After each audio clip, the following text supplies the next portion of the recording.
चलो polymorphism in Java, what's the meaning of polymorphism, clear है ना? मैनी फॉर्म्स, जिसको राइट ऊप का कंसेप्ट है। Polymorphism Java is a concept by which we can perform a single action in a different ways, right, एक ही चीज के अलग अलग तरीके से, यानी many ways, right. Polymorphism derive from a Greek words, right, poly and morphs. The word poly means many and morphs means forms. Again, many forms. So polymorphism means many forms. Okay. There are two types of polymorphism in Java: compile time polymorphism and runtime polymorphism. We can perform polymorphism in Java by method overloading and method overriding. ठीक है, method overload का मतलब भी होता है polymorphism, right, and overriding का भी है। If you overload a static method in Java, it is the example of compile time polymorphism. ठीक है, here we will focus on the run time polymorphism. Okay, so run time polymorphism क्या होता है? Compile time और run time का क्या होता है? देखो, कंपाइल टाइम का मतलब होता है कि बिफोर कंपाइलेशन जो सारा कोड लिखा हुआ है, राइट, उस टाइम पे जो भी प्रोसेस हो रही है उसको हम कंपाइल टाइम बोलते हैं। एक बार कंपाइल हो गया, बाइट कोड में चला गया और जेवीएम में रन हो रहा है, और रन टाइम पे आप जो कुछ चीजें एक्शन परफॉर्म कर रहे हैं उसको हम रन टाइम बोलते हैं।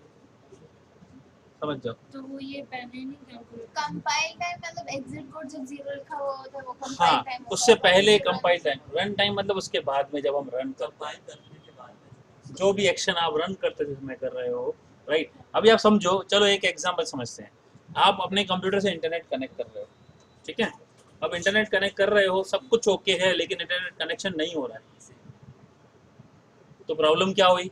कंपाइल टाइम या रन टाइम? रन टाइम हुई ना। मैं इंटरनेट कनेक्ट करने की कोशिश कर रहा हूँ कि मेरी ओर से सब कुछ ठीक है, लेकिन आगे इसी लाइन गड़बड़ी है। हाँ, मेरे पास सारे डिवाइस सब कुछ कनेक्टेड है, राइट। तो आप समझो, आप इंटरनेट कनेक्ट कर रहे हो, राइट, आप सब कुछ कोशिश कर रहे हो, लेकिन आपके यहाँ लाइन ही नहीं है, नेटवर्क ही नहीं है, आपके इंटरनेट की कनेक्टिविटी बराबर नहीं है, यानी आपके हार्डवेयर में या कुछ गड़बड़ी है। तो बिफोर कनेक्टिंग आपकी सारी खुद की गड़बड़ी, सारे डिवाइसेस ओके होने चाहिए ना, तो आपका कंपाइलेशन ही इनकम्प्लीट है, राइट। आपकी सर्विसेज जो भी इंटरनेट बेसिक रिक्वायरमेंट है वो कंपाइल टाइम हुआ ना। देखो, रन टाइम पॉलीमॉर्फिज्म और डायनामिक मेथड डिस्पैच, समझना ये। रन टाइम मतलब डायनामिक मेथड डिस्पैच, तो डायनामिक का मतलब ही रन टाइम होता है जनरल, ठीक है ना। कंपाइल टाइम का मतलब एक और भी बोल सकते हैं, स्टैटिक, वो भी कह सकते हैं ऐसे, राइट। ये मेमोरी, जब मेमोरी करोगे ना तब समझ में आएगा what is static memory and dynamic memory. ठीक है, dynamic method is a process in which a call to an overridden method is resolved at runtime rather than compile time. ठीक है, in this process the overridden method is called through the reference variable of a superclass. The determination of the method to be called is based on the object being referred by the reference variable. अब reference variable का मतलब कुछ गड़बड़ मत समझना, ये object की बात कर रहे हैं, ठीक है ना, यहाँ ऑब्जेक्ट की बात हो रही है। देखो, यहाँ क्या है, understand the upcasting before run time. Upcasting का मतलब क्या होता है? What's the meaning of upcasting? If the reference variable parent class refers to an object of child class, समझना, right? अब reference variable of parent class refers to the object of child class, इसका मतलब क्या हुआ? ये upcast हुआ,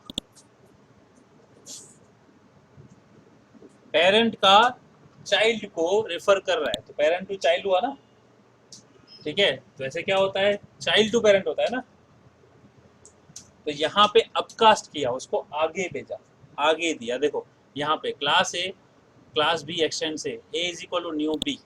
देखो, अब आप ए ऑब्जेक्ट बना रहे हो यूजिंग बी।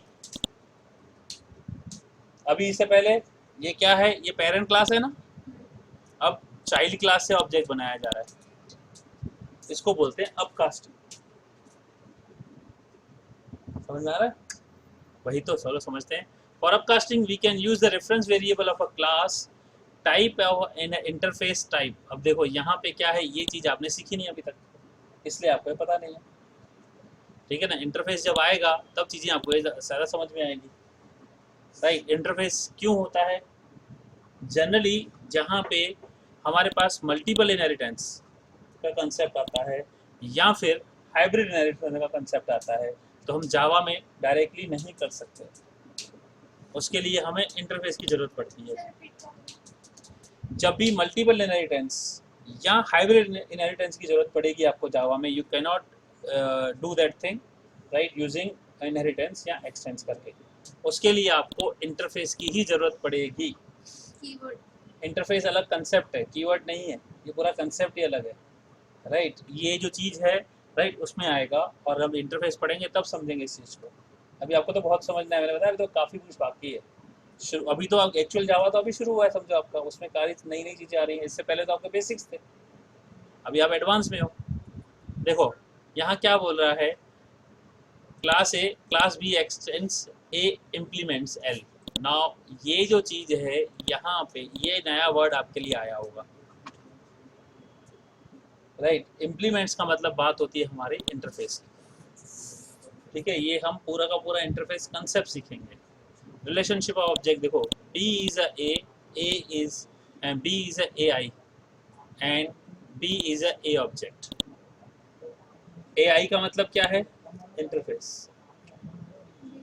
ये ए बी, अब देखोगे यहाँ पे क्या चीज़ है, यहाँ पे बी ए का ऑब्जेक्ट करेगा और बी जो है ए के इंटरफेस से भी करेंगे। और ये क्या है, बी इज अ ऑब्जेक्ट भी है, ठीक है ना। तो ये चीज़ें हम देखें, since object is a root class of all the object is the root class of all the classes in Java, so we can write B is an object, right? जो थोड़ी देर पहले तू बोल रहा था अभी, right? ये वही उसी की बात। so क्या है, यहाँ पे एक रूट क्लास है जिसमें सारी क्लासेस, मैंने बोला ना पैकेजेस जब समझेंगे तब नई नई चीज़ आएगी, तो उस समय हमारा रूट क्लास भी पता चलेगा, वही ऑब्जेक्ट क्लास इसको हम बोलते हैं। वो सारी की सारी बाय डिफ़ॉल्ट पैकेज लेवल होता है हमारा। C++ में क्या होता है, पब्लिक प्राइवेट प्रोटेक्टेड, तीन चीज़ें होती हैं उसमें, बाय डिफ़ॉल्ट प्राइवेट होता है राइट। अब जहाँ जावा में क्या होता है, पब्लिक प्राइवेट प्रोटेक्टेड और होता है एक पैकेज राइट। पैकेज लेवल इसमें फोर्थ एक और चीज़ है राइट, जो विजिबिलिटी के लिए होता है, और डिफ़ॉल्ट विजिबिलिटी इसमें पैकेज होती है राइट। सारी चीज़ें आप यहाँ लिखोगे तो आप देखो डायरेक्टली ऑब्जेक्ट एक्सेस कर पा रहे हो नहीं, आपने नहीं तो प्राइवेट लिखते हो राइट, या पब्लिक लिखना पड़ता है। C++ में यहाँ थोड़ी लिखा, और हम ऑब्जेक्ट के थ्रू एक्सेस करते सीधा, समझे। तो यहाँ पे विजिबिलिटी जब आगे आएगा तो और समझेंगे चीज़ें। In this example we are creating two classes, bike and splendor, right? देखो तो splendor class extends bike and override its method run, right? We are calling the run method by reference variable of parent class। ध्यान से देखो, reference variable parent class से करेंगे, since it refers to the subclass object and subclass method overridden the parent class methods which is invoked at runtime। चलो देखते हैं क्या है। Since method is invocation is determined by the JVM not compiler, right? It is known as runtime polymorphism। Okay? जैसे मैंने क्या बोला कि पहले आपका कंपाइल हो जाएगा फिर JVM में कोड चलेगा, है ना। तो यहाँ देखो बाइक राइट, इसका रन करके मेथड बनाया, ओके। अब यहाँ देखो दोबारा से रन आया, तो टेक्निकली हम क्या बोलेंगे, ये मेथड क्या है, ओवरराइड हो रहा है, ओवरराइड हो रहा है ना। तो बाइक बी लिया हमने बाइक का राइट, बाइक ऑब्जेक्ट है हमारा बी राइट। लेकिन इससे हम किससे बना रहे हैं, हम क्या कर रहे हैं, अब कास्ट कर रहे हैं, ठीक है। अब बी डॉट रन क्या आएगा बताओ, राइट, रनिंग सेफ्टी 60 किलोमीटर। देखो अपकास्ट कर लिया, ये अपकास्ट किया, हम किसके थ्रू करा रहे हैं, इसके थ्रू करा रहे हैं, ठीक है। ओके, तो ये हुआ आपका run time polymorphism generally right. Java run time polymorphism example bank, देखो ये हमने उस दिन भी देखा था रेट ऑफ इंटरेस्ट का, है ना, ये दे दिया। This example also given method overriding में देखा था, तो देखो 08.4 7.3 लाइक दिस दे दिया। अब यहाँ पे देखो बी ऑब्जेक्ट बनाया जा रहा है, bank B is new SBI, ठीक है। तो कौन सा रेट आएगा इसमें, SBI का, फिर ICICI का, फिर एक्सिस का, कौन से पेरेंट क्लास के रेफरेंस से दे रहे हैं हम लोग, अब कास्टिंग कर रहे हैं, ओके। सॉरी, ये अब कास्ट किया ना, देखो क्या किया है, रेफरेंस दे रहे हैं ना, रेफरेंस ऑफ दिस। देखो यहाँ क्या पढ़ा है, देखो ध्यान से, if the reference variable of parent class refers to the object of a child class, right? It is known as subcasting। क्या वापस If the reference variable of parent class refers to the object of the new class, object of child class, सबका अब आप देखो यहाँ reference variable कौन सा है, ध्यान से देखो। बहुत ज्यादा टेक्निकल टर्म्स है। तो आपको समझना है, देखो ये रेफरेंस वेरिएबल हुआ बी बैंक का, ठीक है। बी क्या है? Reference variable of parent class, right. Now referring to what? Object of child class. तो जब आप न्यू एसबीआई करते हो तो क्या बनता है? ऑब्जेक्ट बनता है ना, राइट। तो ये बी किसको रेफर कर रहा है? राइट, बी क्या है? पेरेंट क्लास का ऑब्जेक्ट है, रेफर किसको कर रहा है? चाइल्ड क्लास के ऑब्जेक्ट को। तो अपकास्ट हुआ ना, it is called upcasting, right. Just like this. Reference of object नहीं, reference of parent class, object of parent class नहीं, Reference of parent class. referring to the object of child class. Okay. हाँ, SBI bank क्या है? Parent class है, B reference है, new SBI आपका object उसका है, ठीक है। ऐसा अब देखो, शेप ड्रॉ कर दिया इधर, यहाँ ड्राइंग, रेक्टेंगल एक्सटेंड कर रहा है, ड्रॉ किया, सर्कल एक्सटेंड कर रहा है। अब देखो ये क्या चीज़ है, ये 1 2 3 सारे के सारे हैं, ये ये हायरार्किकल हुआ है ना, हायरार्किकल इनहेरिटेंस हुआ, राइट। इसके अंदर देखो मेथड ओवरराइडिंग भी आ रहा है, ड्रॉ ड्रॉ ड्रॉ, ओवरराइडिंग भी हो रहा है, ठीक है। ओवरराइडिंग भी आ गया और इनहेरिटेंस भी आ गया। अब देखो ध्यान से, यहाँ पे शेप का ऑब्जेक्ट बनाया जा रहा है, ठीक है। अब इसको अपकास्ट किया गया, न्यू रेक्टेंगल, तो रेक्टेंगल ड्रॉ करेगा, न्यू सर्कल ड्रॉ करेगा। अब देखो ये ड्रॉ, ये ड्रॉ, ये ड्रॉ, तो ये क्या पॉलीमॉर्फिज्म नहीं है? अलग अलग तरह से काम कर रहा है कि नहीं? This is what a polymorphism, run time polymorphism. Oh, ऐसे बीच में समझ गई? तो बताओ क्या डाउट था? हाँ क्या?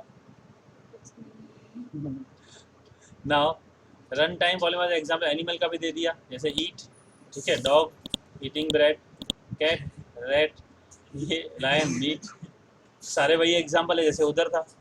तो मतलब क्या उसको बता रहा है भाई, रन टाइम पॉलीमॉर्फिज्म बता रहा है, रन टाइम। आप उस पे क्यों ज्यादा, आप पॉलीमॉर्फिज्म पे ध्यान दो ना, क्या सिखाया जा रहा है यहाँ पे। ये रन टाइम चीज, मेन चीज तो बोल रही है कि हम क्यों डिस्कस कर रहे हैं, बाकी सब चीजों पे ध्यान जा रहा है। ये रन टाइम पे चेक करें कौन सा हाँ, मेन कंसेप्ट पे छोड़ के पता नहीं दूसरे कंसेप्ट पे चले जाते आप लोग। कंसेप्ट पॉलीमॉर्फिज्म चल रहा है, आपका ध्यान कहीं और रेफरेंस वेरिएबल पे जा रहा है। वो आ गया समझ गया ना? ये डेटा मेंबर दे दिया, देखो मल्टी लेवल इनहेरिटेंस, उससे क्या फर्क पड़ेगा? नीचे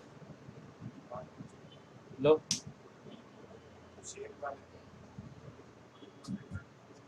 अच्छा ऊपर नीचे तो मतलब और आएगा ना नया। ये शेप वाले में बताओ।